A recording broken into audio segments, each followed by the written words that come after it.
well as he's greeting many people here today. But Father Bunker Hill is here today to talk about St. Thomas Episcopal Church. And welcome.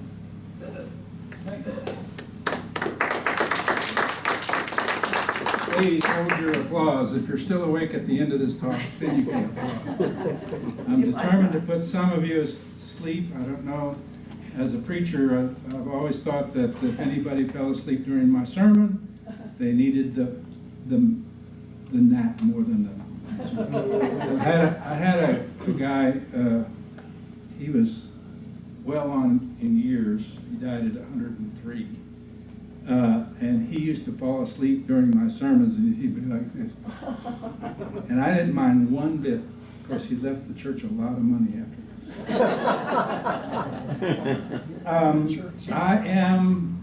I prefer the occasionally Reverend Bunker Hill. I don't want to be Reverend all the time, just some of the time. And I am here from Spearfish. I retired in Spearfish in 2015 and moved over here. And I'm part-time rector at St. Thomas, which you probably all know is the Red Door Church up there on Junction Avenue. And I keep it open. So if you feel like you want to pray, you can just drop in any time. And if you want to see the outcome of the history and what the building looks like, you can go in there and look at it. Of course, now there's bugs all over it because we just had it sprayed, but that's another story. The Altar Guild will take care of that with their vacuum cleaner. I want to dispel another notion too. It's often said that Henry VIII started the Episcopal Church, started the Anglican Church. That's not true. Henry VIII was a good Catholic, remained a good Catholic. He was called the defender of the faith by the Pope himself. Of course, he got into a little problem with his marriage, but that's another story for another day. This is the origin of the Episcopal Church.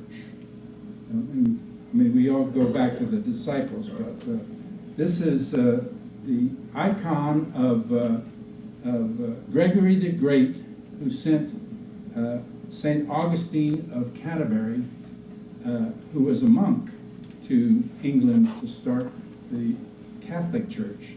It had already been started with the Roman soldiers, but this was the renewal of it. So you want to see that.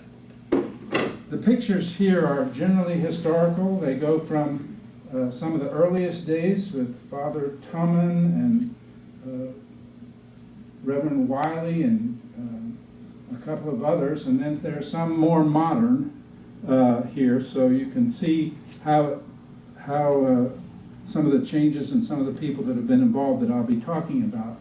And then the oldest picture of the sanctuary is on the right. The next oldest is in the middle, and that one with Paul Ryder, and it's the way it looks now, pretty much. When St. Thomas began the Anglican Church at, I want to say this, I'm not a historian, I'm a preacher. I should be here preaching to y'all. I'm a Southern boy. This is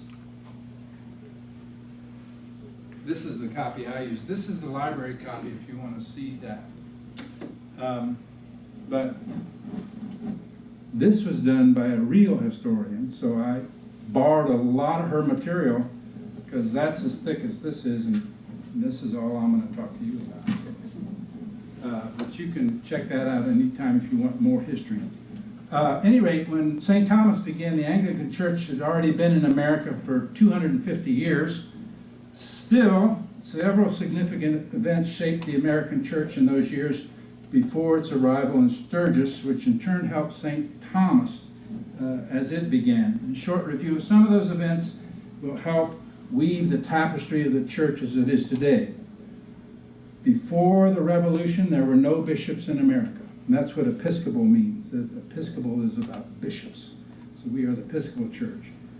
But the Book of Common Prayer and the English clergy surely made it the Church of England in the colonies. And the war severed ties with the mother church, but most of the clergy left for Canada or returned to England.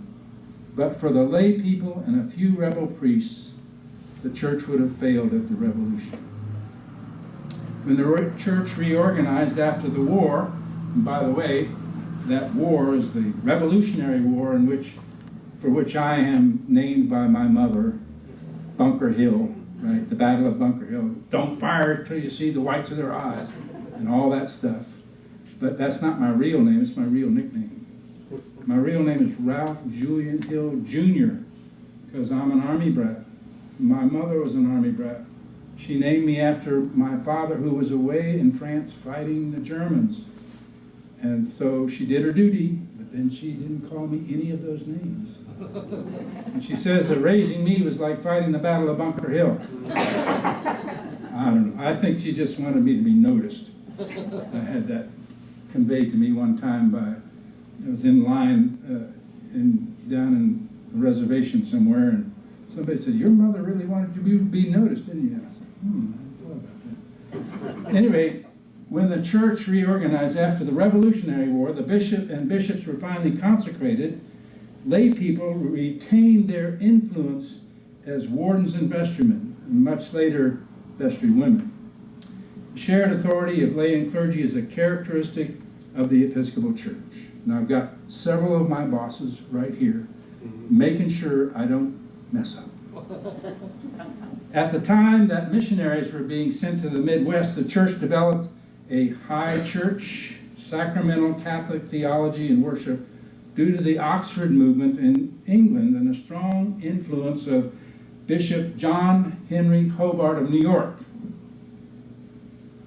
His party, battled with the evangelical church throughout most of the 1800s. It still shows up today in church fights over theology, scripture, the ordination of women, and homosexuals. As the first bishop in Dakota Territory, Hobart's grandson, William Hobart Hare, brought the high church influence with him. Together with liturgical renewal, that explains why a Roman Catholic tourist can stop at St. Thomas today and participate in the whole Mass, as he would call it, with only a vague feeling that something's different here. And I want to say that I'm kind of a Roman sort of fellow myself, but I come from Virginia, and Virginia's very low church. And so that's where the vestry system got started. The main difference, of course, in the church with the Roman Catholic Church is the Book of Common Prayer. That standard of English worship has been the distinguishing mark of the Anglican Communion since the first edition in 1549. It was revised several times, strongly influenced by both Reformers and Catholics before stabilizing in England in 1662. It was changed very little by the Americans after it was adopted in 1789, with the major exception being the use of the Scottish prayer of consecration, and that was the price that the Scots extracted for ordaining the first American bishop. Because when they went to London, oh no, you've got to swear to the king. Can't do it. But the Scottish were called non-jurors. They didn't pray for the king. The prayer book and the hymnal have changed with the times since then, with the usual complaints.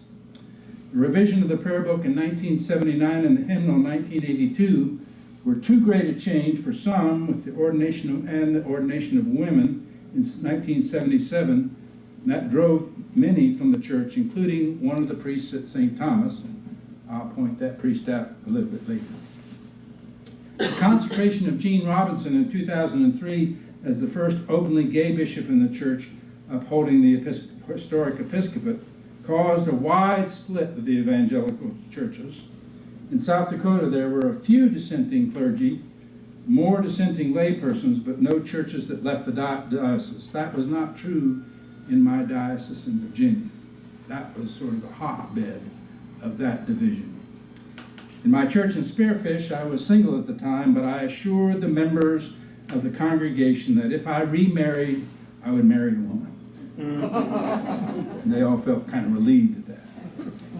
I'm a strong advocate for my denomination, the Episcopal Church. Yet that makes me a firm advocate for ecumenical ecumenical unity among the denominations. Our prayer book makes these affirmations. 1, our earnest desire that the Savior's prayer that we all may be one may, in its deepest and truest sense, be speedily fulfilled. It's taking a long time to get speedily fulfilled.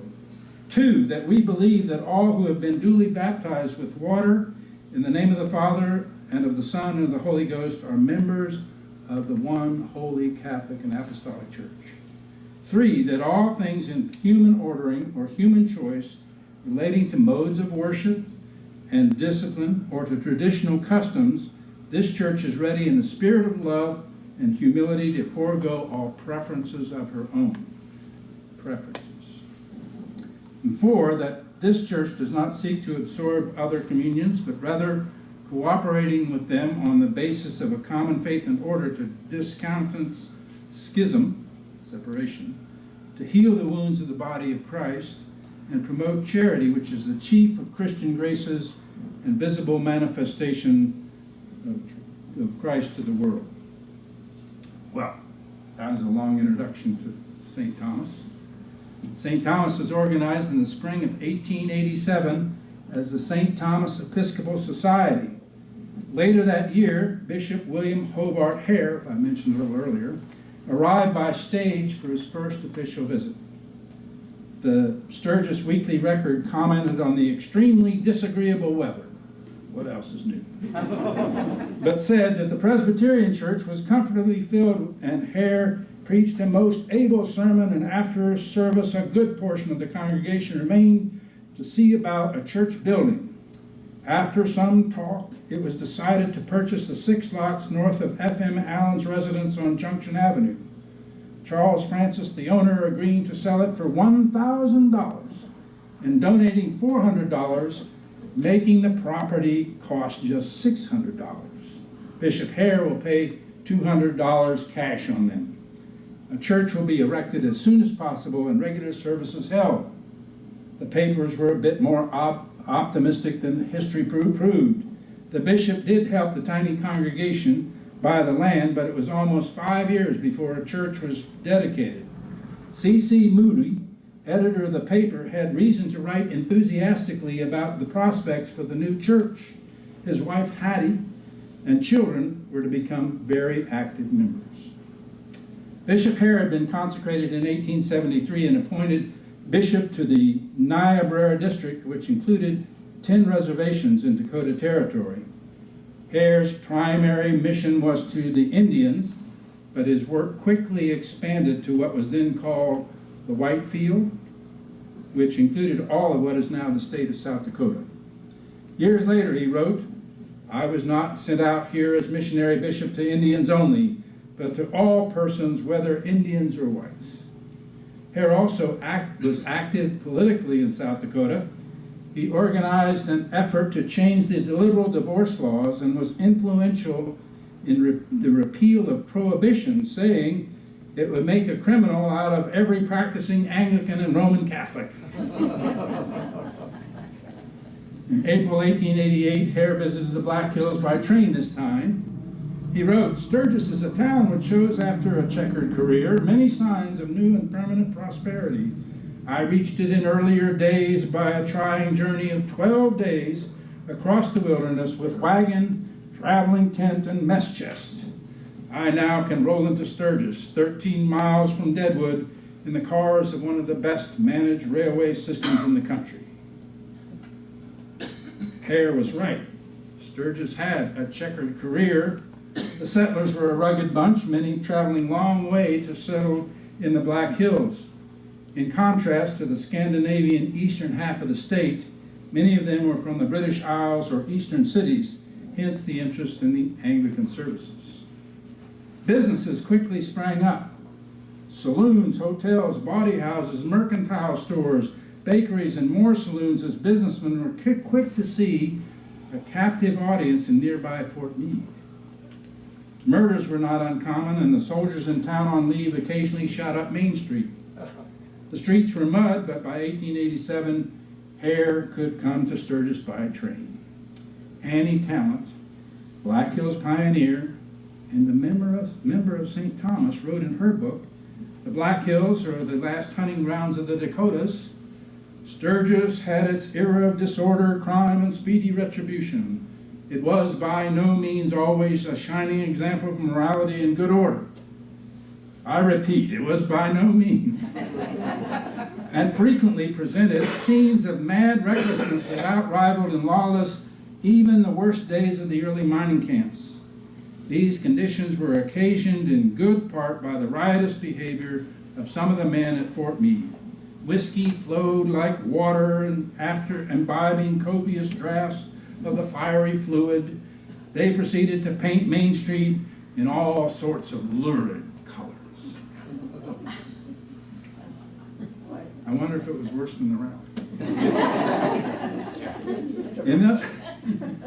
In those early years, Deadwood and Sturgis were served by the same priest. On a trip east, the Reverend E.J.H. Van Deerlen, who had been serving the two congregations, became ill and was unable to return, leaving both congregations without services. J.H. Molyneux held services in Sturgis in 1889. An ad placed in the Sturgis Weekly Record announced, "Evensong with sermon every Sunday in the Opera House at 8 o'clock. All are cordially invited. J.H. Molyneux, Rector." It's a very simple, straightforward ad. By 1889, one person had been confirmed. Prayer books, hymnals, altar book, and choir books had been purchased, and a fledgling congregation had begun to take shape with 12 members. By 1890, there were 12 children in Sunday school at Fort Meade. There were now 5 parishes established in the Black Hills, along with several preaching stations. A year later, the church building was constructed and completely paid for. It was consecrated by Bishop Hare at 5 o'clock on Saturday evening, January 2nd, 1892. Why he scheduled it in January, I don't know. Not a good idea. Records show that William Graham Sr. constructed a large part of the edifice.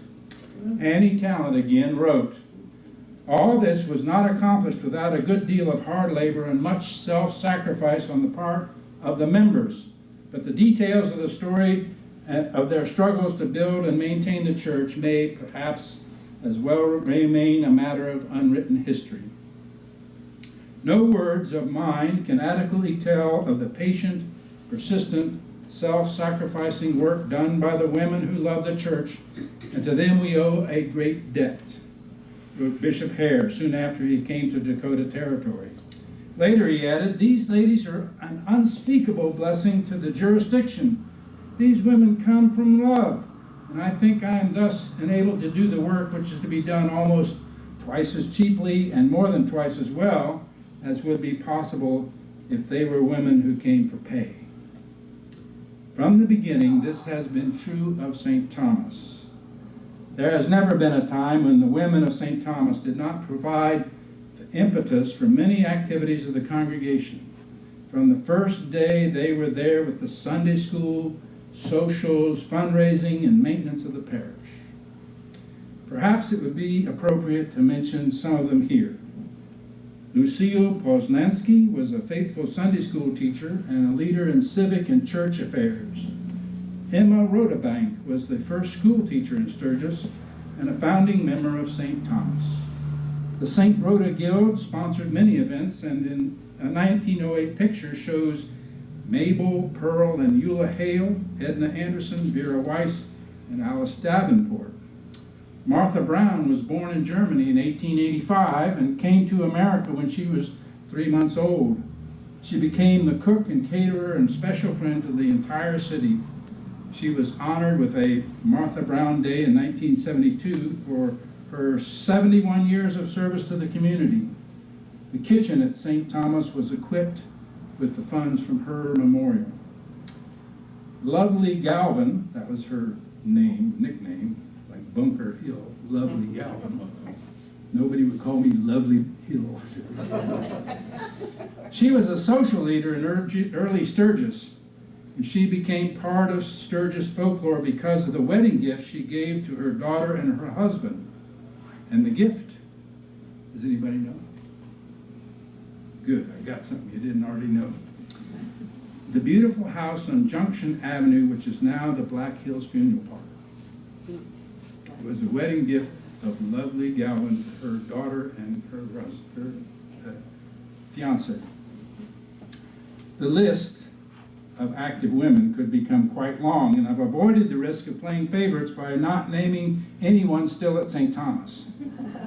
But I said to some of them just last week that without the women, their manifold contributions, there would be no church. Period. The third priest to hold services in Sturgis on a regular basis was George G. Ware. Ware, a young English layman, came to America and Dakota Territory in about 1884 and filed on land 30 miles east of Rapid City for stock raising in 1886.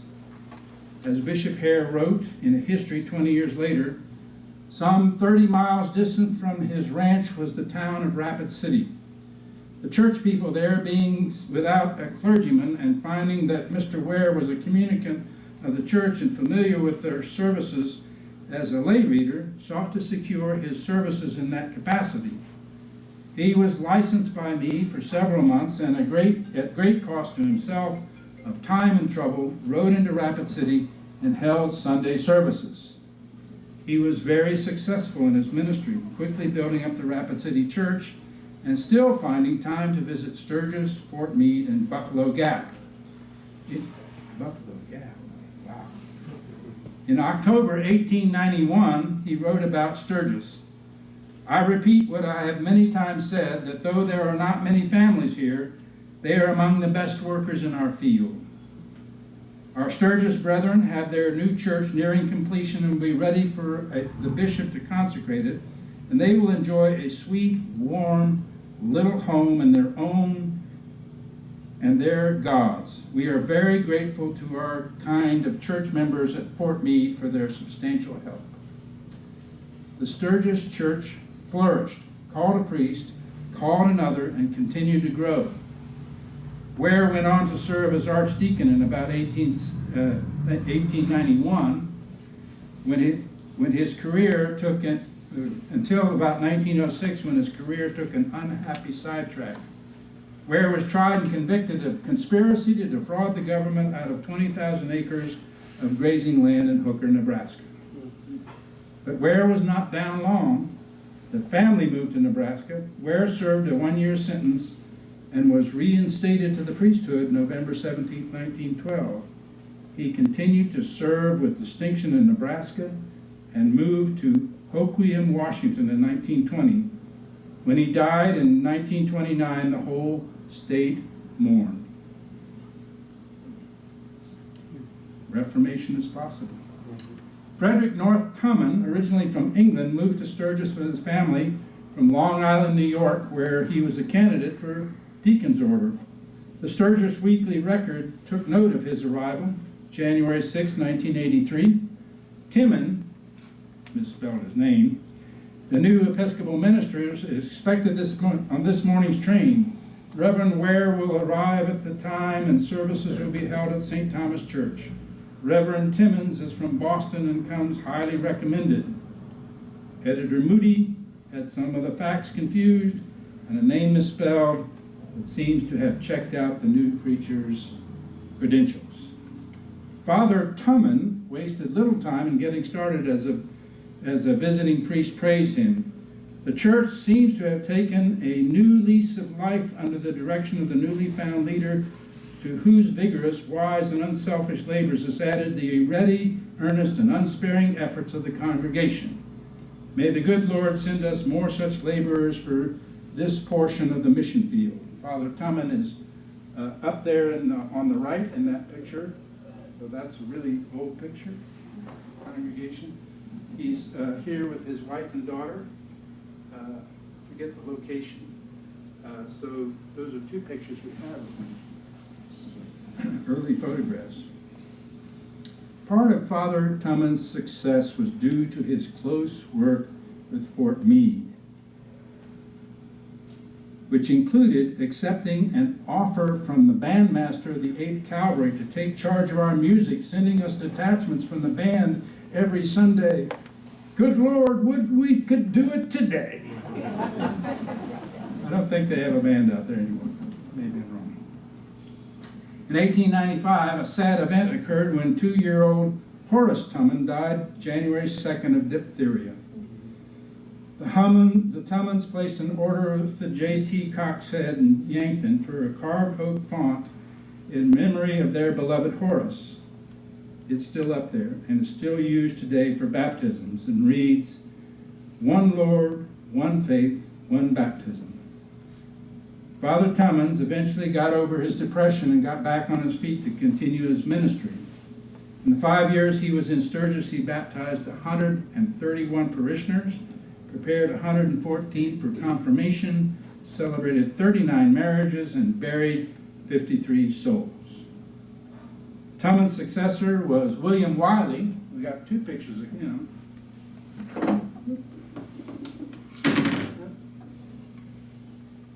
William Wiley is this guy and that guy.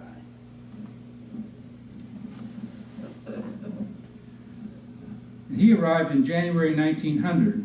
He's originally from Scotland and is still a lay reader when he arrived in Sturgis. He quickly went to work leading services and forming a children's choir that was simply fine, and preparing confirmands for the bishop's visit in May. He was ordained in November 1901. In other words, he started before he was ordained on a quick trip to Sioux Falls, but the night before he left, he had the honor of preaching and giving the benediction at the first joint Thanksgiving service of the town clergy. These services are still held, and I had the same honor 114 years later at 2015 at the Presbyterian Church. Wiley was an accomplished woodcarver, which I am not, and conducted community wood carving classes. Wiley's successor was Edward M. Cross of Philadelphia, and he is that guy on the end of the 4 pictures there.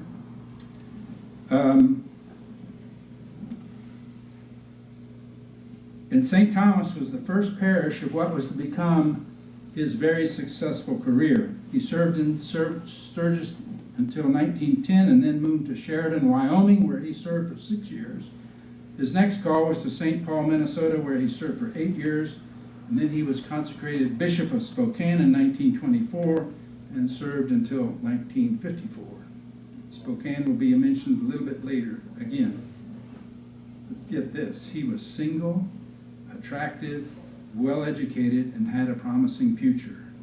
He must have cut a dashing figure for the young ladies of Sturgis, but alas and alack, he was already in love. Cross met Angela Ware in 1906 or 1907 when she was 13 years old. He saw her playing Puck in Shakespeare's Midsummer Night's Dream and was smitten. He made friends with her family and waited for her to grow up. They were married in June 1914 in Alliance, Nebraska. Now, Angela was the daughter of G.G. Ware, who had conducted services in Sturgis but was serving time in prison in Grand Island, Nebraska.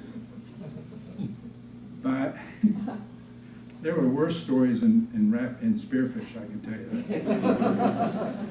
By 1907, a parish hall had been added to the church structure, which served as an athletic center for the whole community. The building was equipped for basketball, had gym mats, Indian clubs, dumbbells, swinging rings, horse, parallel bars, and other equipment. Not anymore. Taking another unusual step, the church announced. The Episcopal Church of Sturgis wanted everyone to know that there will be evening classes of algebra, geometry, and drawing. And while this is offered under the auspices of St. Thomas Church, it is strictly non-sectarian and open to any young man of Sturgis desirous of improving himself along these lines by such use of 2 or 3 nights a week. Ladies, I'm sorry. After Cross left, it would be 45 years before St. Thomas had another resident priest. St. Thomas had gotten off to a fast start. The church grew under able leadership, counting men of the town, forefathers and foremothers among its distinguished congregation. But something happened. Perhaps it can be chalked up to leadership. In an age when church activities were social activities, the Presbyterian Church, under the energetic leadership of C.D. Erskine, you can ask him, that fellow back there, about him, became the place to be. With no resident priest, St. Thomas wasn't able to compete. The diocese was also changing. Bishop Hare died in 1909, and his successors were short-lived and lacking his rugged determination and dynamism. The people who remained at St. Thomas, however, were staunch Episcopalians who valued the Anglican liturgy more than social activities. Still, St. Thomas was not without strong leaders among the lay people. J.J. Davenport and family were Presbyterians, but they sent their children to Episcopal boarding schools, All Saints in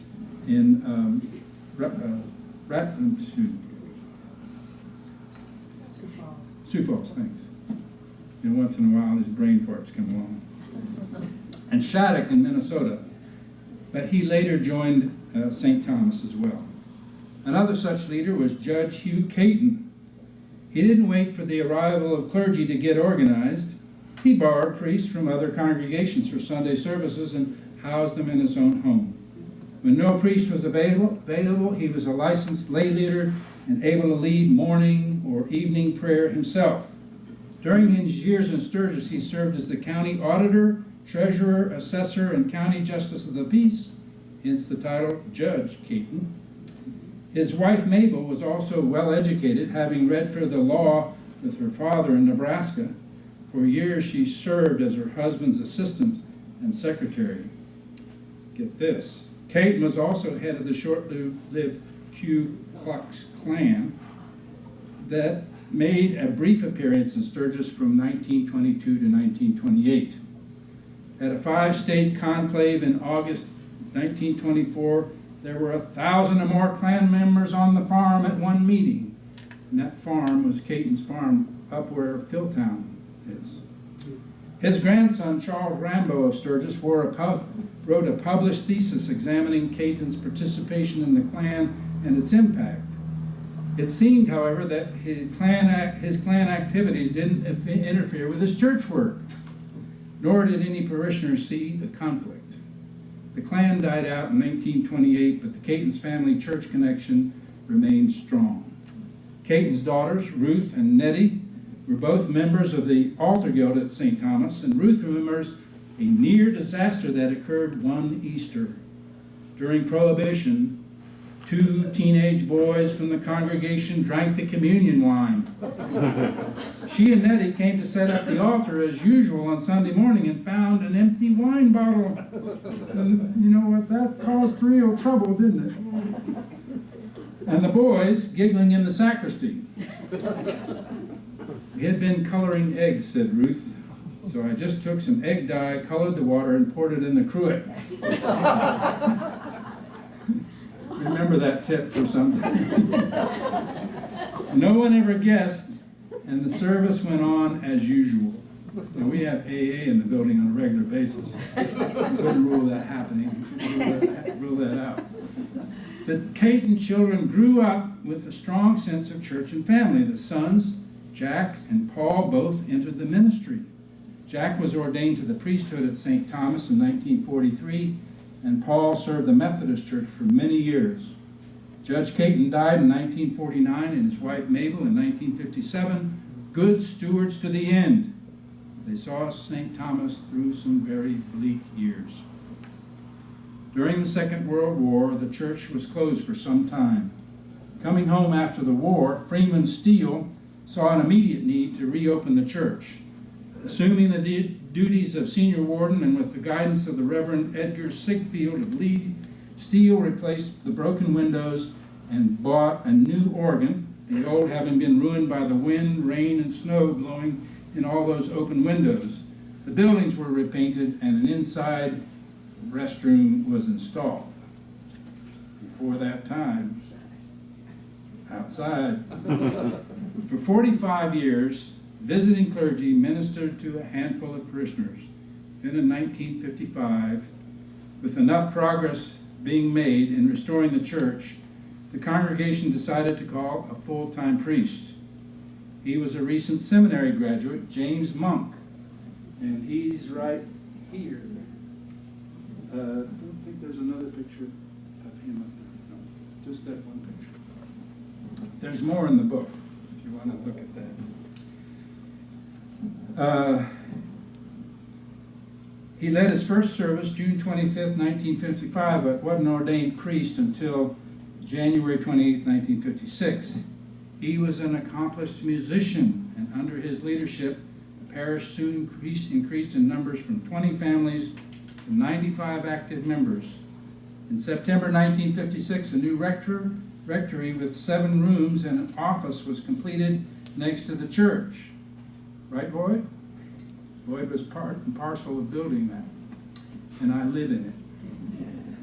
In 1961, the congregation decided they could support themselves, and they applied for and were granted parish status. While in Sturgis, Monk helped establish St. Andrew's Church in Rapid City in 1957 and 1961. 2 years later, he left Sturgis for Christ Church Yankton, and his early death in 1976 of heart failure was a loss to the entire diocese.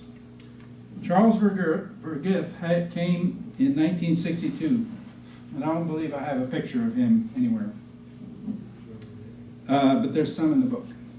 During his tenure, the church was redecorated inside, paneling added to the walls, and the woodwork repainted. Vergith supplemented his income by serving as a chaplain at Fort Meade VA Medical Center.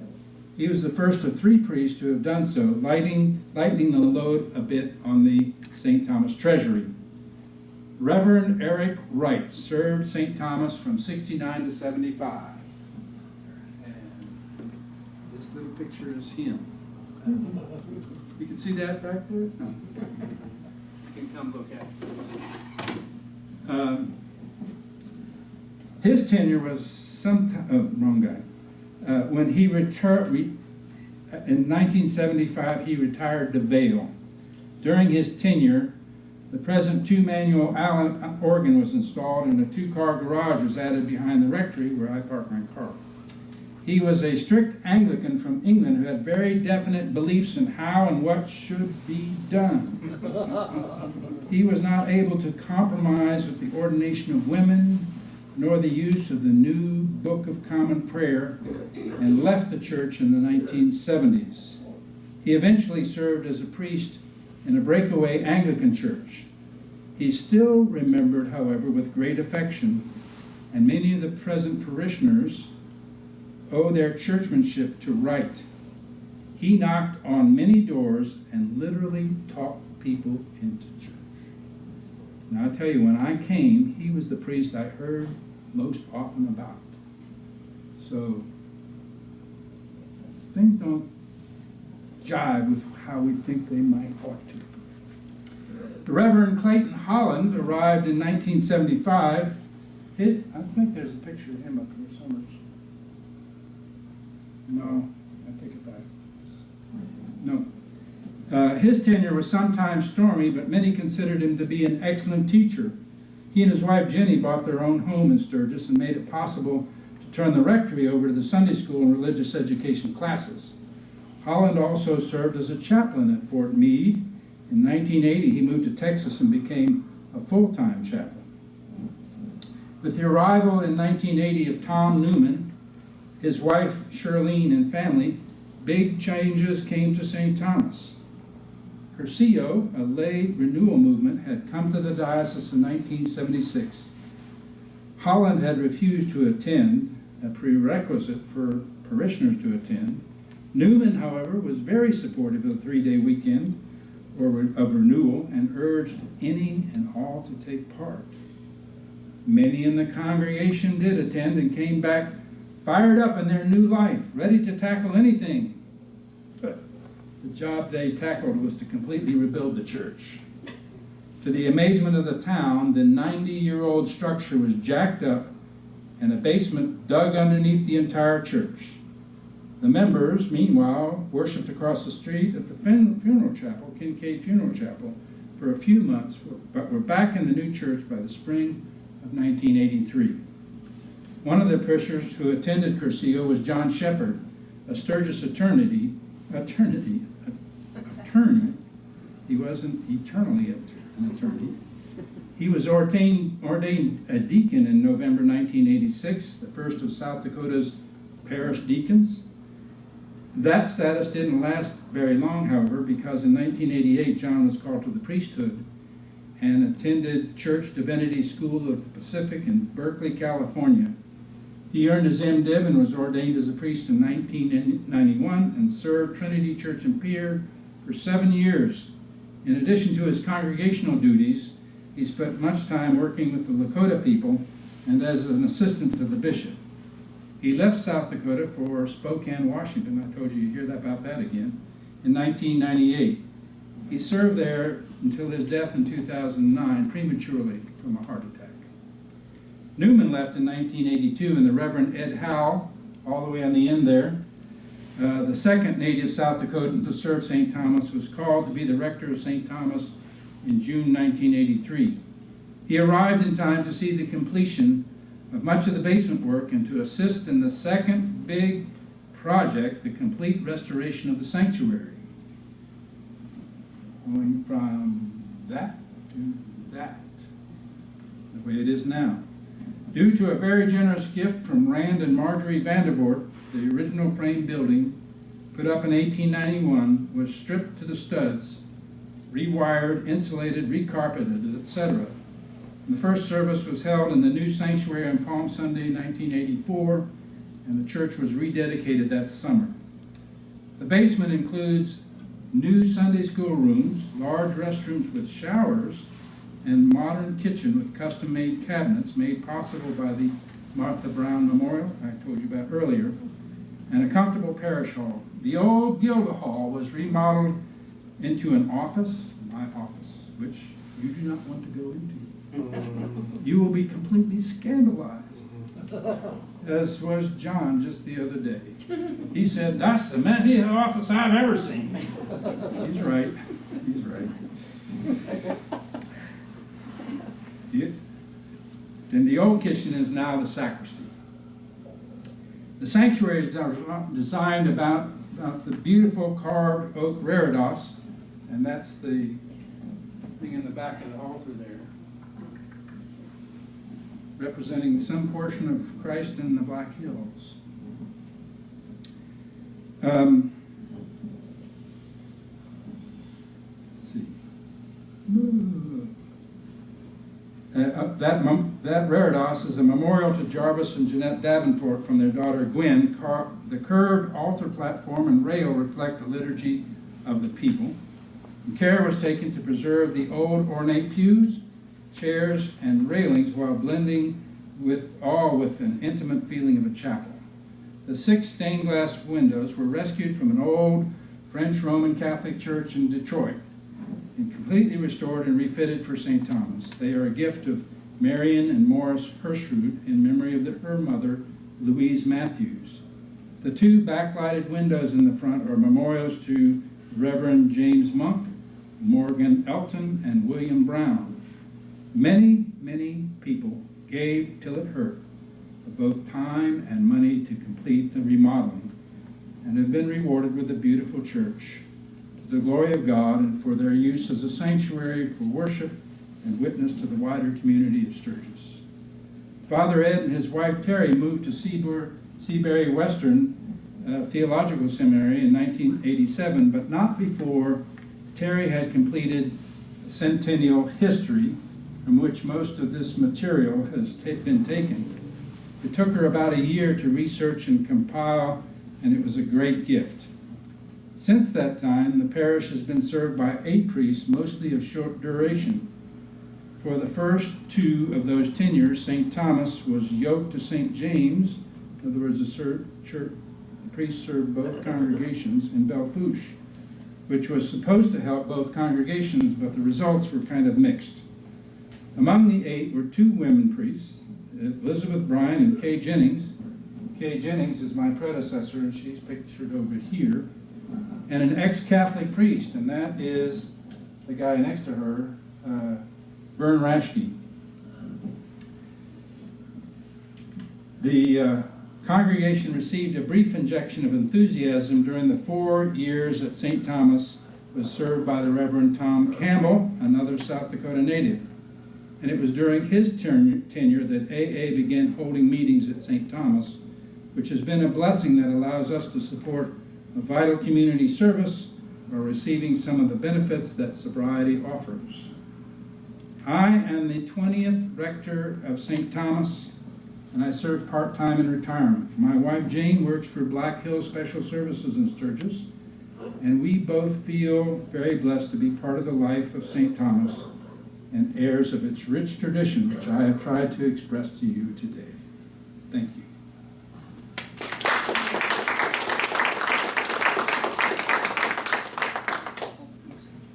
Anybody fall asleep? No. Oh, I'm disappointed. All right, I guess we have 15 more minutes. How did you spell Ware's name? W-A-R-E. Okay, thank you. Yeah, I always get confused with where and hair and W-E-R. H-A-R-E. Thank you. And you can look all that stuff in this book. You'll find a lot of verbatim of what you heard today. Thank you. But this is an excellent history. Would you like a copy? It's an excellent history if you want to know more about St. Thomas. You mentioned the old Galvin house Yeah, on Junction. right. When I was a little girl, many, many years ago, the old Galvin house had 2 beautiful spruce trees on the north side. And I don't know how they got the lights on those trees, but our father would take us up at night to look at those spruce trees because they were lighted with red lights. They were just beautiful. Really? Yeah. They're gone. Sure. They cut them down. Like all the trees in front of St. Thomas. They all caught the bug. Yeah, well, these were just cut down because that's a funeral home now. Sure. We just had our rectory and church fumigated, and a lot of dead bugs and wasps crawling around. Wasps. Yeah, don't step on them. It's not a good idea. The fellow there who came to do it was a young man, and his name was B-U-E-G. Bug, right. Bug. I asked him because I wasn't about to pronounce it bug. At any rate, he said that there's a Bug mentioned in this history, not a member of the parish, but a Bug, yeah, that was my great uncle and aunt. And they owned the brick house on the corner opposite of the gas station on Junction. You know, just two blocks. So, yeah, when Beth Walker comes to visit me from time to time, she's my most loyal parishioner from Spearfish. She comes to visit me. Nobody else comes to visit me. Although they all said, well, we could come visit you in Sturgis. I gave up waiting. And then, sure enough, Beth shows up. But she stands out in the yard and she says, well, now that house was this and this house was that. She Yes. knows. Yes. As does the row behind her. The two over here at the end, Sarah and Karen, are our newest additions. And they come from, what's the name of that town? Mission. Winter, South Dakota, and they're both musical, very musical. We're the only church in town that has a bass player playing in the service. I'm very proud of that. Anything else? How big is the congregation currently? Our average attendance is about 17. Yeah. The changes in Sturgis have not been very good to us, and the sort of impermanence of the clergy has been difficult. When I said that the congregation was yoked to Belfouche Church, that was because of budgetary considerations. And priests cost a lot these days. They really do. I, however, am cheap stuff because I'm retired, and so I have a retirement and some Social Security, and they pay me a little. They give me a lot of time off. That's nice. They let me live in their house, which is really nice. So it's a good deal for me, and hopefully decent deal for them. All right. These the ones that came are the ones that like me. What about the other 11? Where are they? They were gonna count. I just counted. So, and I told Dodie, I don't know why he asked me to do this history, because I'm new to the area. I moved here in 2015, and I've gotten to know a lot of people in that time, but history, I couldn't have done it without this history. Look what you did. There we go. Yeah, that's wonderful. I had to skip over all my mistypings, though. I was typing fast. Anything else? Well, go in peace to love and serve the Lord. Thanks. Appreciate it. You can come up and I'll answer as well as I can any questions about